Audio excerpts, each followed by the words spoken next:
Let's mic news wrap. Let's mic news wrap में अब सुनते हैं दिन भर की अहम खबरें सिर्फ 10 मिनट में। पड़ोसी देश श्रीलंका में चक्रवाती तूफान दितवा ने भारी तबाही मचाई है। इस आपदा की घड़ी में भारत ने तुरंत मदद का हाथ बढ़ाया है। प्रधानमंत्री नरेंद्र मोदी ने कहा है कि भारत ने ऑपरेशन सागर बंधु के तहत राहत सामग्री और जरूरी मानवीय सहायता श्रीलंका भेजी है। पीएम मोदी ने तूफान में जान गंवाने वालों के परिवारों के प्रति गहरी संवेदना जताई और कहा है कि हालात बदलने पर भारत और सहायता देने को तैयार है। इस चक्रवात की वजह से श्रीलंका में अब तक 56 लोगों की मौत हो चुकी है और 21 लोग लापता हैं। भारी बारिश से बाढ़ और भूस्खलन ने हालात और बिगाड़ दिए हैं, जिससे 43,000 से ज्यादा लोग प्रभावित हुए हैं। विदेश मंत्री डॉक्टर एस जयशंकर ने बताया कि आईएनएस विक्रांत और आईएनएस उदयगिरी कोलंबो पहुंचकर राहत सामग्री सौंप चुके हैं। नेबरहुड फर्स्ट नीति के तहत भारत संकट की घड़ी में श्रीलंका के साथ मजबूती के साथ खड़ा है। प्रधानमंत्री नरेंद्र मोदी का कहना है कि आज भारत सांस्कृतिक पुनर्जागरण का साक्षी बन रहा है। अयोध्या में राम मंदिर, काशी विश्वनाथ धाम और उज्जैन में महाकाल महालोक के पुनर्स्थापना और विकास कार्यों को इसके उदाहरण हैं। पीएम मोदी ने ये बात गोवा में श्री संस्थान गोकर्ण जीवोत्सव मठ के भगवान राम की 77 फीट ऊंची कांस्य प्रतिमा का अनावरण के दौरान कही। उन्होंने कहा है कि भारत अपनी सांस्कृतिक पहचान को नए संकल्प और आत्मविश्वास के साथ आगे बढ़ा रहा है। यह जागृति आने वाली पीढ़ियों को अपनी जड़ों से जुड़े रहने की प्रेरणा देती है। विश्वनाथ धाम का भव्य पुनरुद्धार और उज्जैन में महाकाल महालोक का विस्तार, ये सब हमारे राष्ट्र की उस जागरूकता को प्रकट करते हैं जो अपनी आध्यात्मिक धरोहर को नई शक्ति के साथ उभार रही है। रामायण सर्किट, कृष्ण सर्किट, गया जी के विकास कार्य और कुंभ मेले का अभूतपूर्व प्रबंधन, ये सभी उदाहरण बताते हैं कि आज का भारत अपनी सांस्कृतिक पहचान को नए संकल्प और नए आत्मविश्वास के साथ आगे बढ़ा रहा है। ये जागृति भविष्य की पीढ़ियों को अपनी जड़ों से जुड़े रहने की प्रेरणा देती है।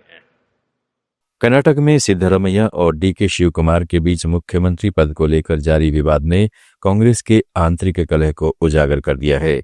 इसी बीच उप मुख्यमंत्री डीके शिव कुमार ने कहा है कि वो जरूर दिल्ली जाएंगे।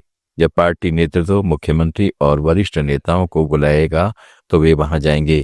कांग्रेस का एक लंबा इतिहास है और दिल्ली हमेशा पार्टी को मार्गदर्शन देती आई है। Delhi is our temple. We have to go there. All of us are without Delhi, nothing can go. Congress party is a party with a big history, and always Delhi will guide us. We may rule here. Ultimately, we have a policy contained to the whatever the policies of the Congress party and the constitution. We have to work by that. So we will go to Delhi whenever they call me and the party leaders, including my chief minister. We will go there. वहीं दिल्ली पहुंचे DK Shiv Kumar के भाई DK Suresh ने कहा है कि मैं किसी भी राजनीतिक विषय पर टिप्पणी नहीं करूंगा। जो भी मुद्दे हैं कर्नाटक सरकार और मुख्यमंत्री जवाब देंगे। भाजपा विपक्ष में है, वह हमेशा दूसरी बातें बताएगी। Political issues, whatever the issues are there, government of Karnataka, chief minister will answer, and we will, whatever promises we have given to the state of Karnataka, we will honor it. So, any problems BJP is creating for you? BJP is in opposition. He has always tell other things, gossips. We don't want to comment on that. So, this is only media propaganda by BJP? No, BJP wanted in news. That's why they are doing all these things. So, everything is perfect and fine? Everything is fine. Thank you. Uttar Pradesh में SIR को लेकर हालात लगातार बिगड़ते जा रहे हैं। Duty के भारी दबाव में अब तक 4 कर्मचारियों की मौत हो चुकी है। फतेहपुर के लेखपाल और गोंडा के शिक्षक ने आत्महत्या कर ली, जबकि लखनऊ में एक शिक्षा मित्र की ब्रेन हेमरेज से और बरेली में एक बीएलओ की हार्ट अटैक से मौत हो गई है। काम के दबाव का असर यह है कि नोएडा में 2 महिला शिक्षकों ने इस्तीफा दे दिया। वहीं गाजियाबाद में लापरवाही के आरोप में 21 बीएलओ पर एफआईआर दर्ज की गई है। इस बीच मथुरा से एक महिला बीएलओ अनीशा का कहना है कि राजनीतिक दलों के बूथ लेवल एजेंट उन्हें मानसिक रूप से परेशान कर रहे हैं। उन्होंने बताया कि 12 दिनों से बच्चे दादा दादी के पास हैं और घर चलाना तक मुश्किल हो गया है। उधर समाजवादी पार्टी के राष्ट्रीय अध्यक्ष अखिलेश यादव ने कहा है कि एसआईआर में तमाम बीएलओ की जान जा चुकी है। इसके बावजूद भाजपा शोक प्रकट करने के बजाय उल्टे उन पर ही कामचोर का आरोप लगा रही है। सपा प्रमुख ने कहा है कि एसआईआर के माध्यम से करोड़ों लोगों को मताधिकार से वंचित करने की साजिश की जा रही है। दूसरी तरफ भाजपा सांसद जगदम्बिका पाल ने अखिलेश यादव के बयान पर कहा कि मुझे लगता है कि उन्हें प्रक्रिया के बारे में नहीं पता। बिहार से एक भी शिकायत नहीं आई है। यह इतनी पारदर्शी प्रक्रिया है कि एक भी वोट नहीं कटेगा, लेकिन मुझे तरस आता है कि किस तरह से वे देश को गुमराह कर रहे हैं। राजस्थान के पूर्व मुख्यमंत्री अशोक गहलोत ने राज्य की बीजेपी सरकार पर उनके समय शुरू की गई जनहित की योजनाओं को अनदेखी करने का आरोप लगाया है। आज जयपुर में महात्मा ज्योतिबा फुले की पुण्यतिथि पर उन्हें श्रद्धांजलि अर्पित करने के बाद पत्रकारों से बातचीत में श्री गहलोत ने कहा है कि सरकार किसी पार्टी की नहीं होती और मुख्यमंत्री को इस मामलों में पूर्वाग्रह नहीं रखना चाहिए। दुबई एयर शो में एलसीए तेजस क्रैश को लेकर हिंदुस्तान एरोनॉटिक्स लिमिटेड के चेयरमैन और मैनेजिंग डायरेक्टर डीके सुनील ने इसे एक दुर्भाग्यपूर्ण हादसा बताया और साफ कहा कि इससे तेजस कार्यक्रम के भविष्य पर कोई असर नहीं पड़ेगा। दिल्ली में हुए एक मीडिया हाउस के नेशनल सिक्योरिटी समिट में बोलते हुए डीके सुनील ने कहा है कि तेजस पूरी तरह सुरक्षित और बेहतरीन फाइट जेट है। इसका सुरक्षा रिकॉर्ड दुनिया के सबसे अच्छे विमानों में शामिल है। हफ्ते के आखिरी कारोबारी दिन शुक्रवार 28 नवंबर को शेयर बाजार गिरावट के साथ बंद हुआ। सेंसेक्स 14 अंक टूटकर 85,707 पर आ गया, जबकि निफ्टी 13 अंक फिसलकर 26,203 के स्तर पर बंद हुआ। आज के कारोबार में oil and gas, realty, private banking और आईटी सेक्टर में दबाव देखने को मिला। मीडिया, मेटल, फार्मा और हेल्थ केयर शेयर भी लाल निशान में बंद हुए। एक दिन पहले बाजार ने 14 महीने के बाद ऑल टाइम हाई छुआ था। निफ्टी ने 26,310 और सेंसेक्स ने 86,055 का स्तर हासिल किया था। एशियाई बाजारों में भी गिरावट रही।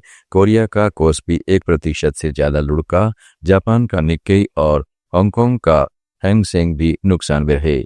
अमेरिका में थैंक्स गिविंग डे के चलते बाजार बंद रहे। निवेशकों की बात करें तो विदेशी निवेशकों ने 1,255 करोड़ रुपए के शेयर बेचे, जबकि घरेलू निवेशकों ने करीब 3,941 करोड़ रुपए की खरीदारी कर बाजार को सहारा दिया।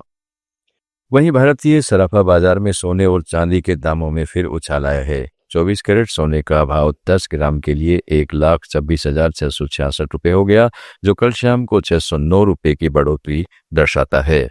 इसी तरह 22 कैरेट सोने का भाव 10 ग्राम पर 1,16,026 रुपये पहुंचा, जिसमें 558 रुपये का इजाफा हुआ। चांदी के दाम प्रति किलोग्राम 1,64,286 रुपये तक उजड़ गए, जो पिछले भाव से 1,619 रुपये अधिक है। ये दरें जीएसटी और मेकिंग चार्जेस को छोड़कर हैं। लगातार बढ़ते वैश्विक संकेतों के बीच निवेशक सतर्क हैं, जबकि ज्वेलर्स को मांग में कमी का सामना करना पड़ रहा है। अंडर 19 एशिया कप के लिए भारतीय टीम का ऐलान कर दिया गया है। शुक्रवार को टीम की कप्तान आयुष महात्रे को सौंपी गई, जबकि विहान मल्होत्रा को उप कप्तान बनाया गया है। भारतीय टीम अपना पहला मुकाबला 12 दिसंबर को क्वालीफायर 1 से खेलेगी। वहीं 14 दिसंबर को हाई वोल्टेज मुकाबले में भारत की टक्कर पाकिस्तान से होगी। टूर्नामेंट का फाइनल 21 दिसंबर को खेला जाएगा। अंडर 19 टीम में वैभव सूर्यवंशी, वेदांत त्रिवेदी, अभिज्ञान कुंडू, हरवंश सिंह समेत कई युवा और प्रतिभाशाली खिलाड़ी शामिल किए गए हैं। 36 साल पुराने इस टूर्नामेंट में भारत का दबदबा रहा है। अब तक हुए 12 संस्करणों में भारत ने 7 बार खिताब जीता है, जबकि एक बार पाकिस्तान के साथ ट्रॉफी साझा की। न्यूज रैप में आज इतना ही। जुड़े रहिएगा लेट्स माइक के साथ। आप सुन रहे थे let's mic more than radio. Follow कीजिए हमें हमारे सोशल मीडिया प्लेटफॉर्म्स पर।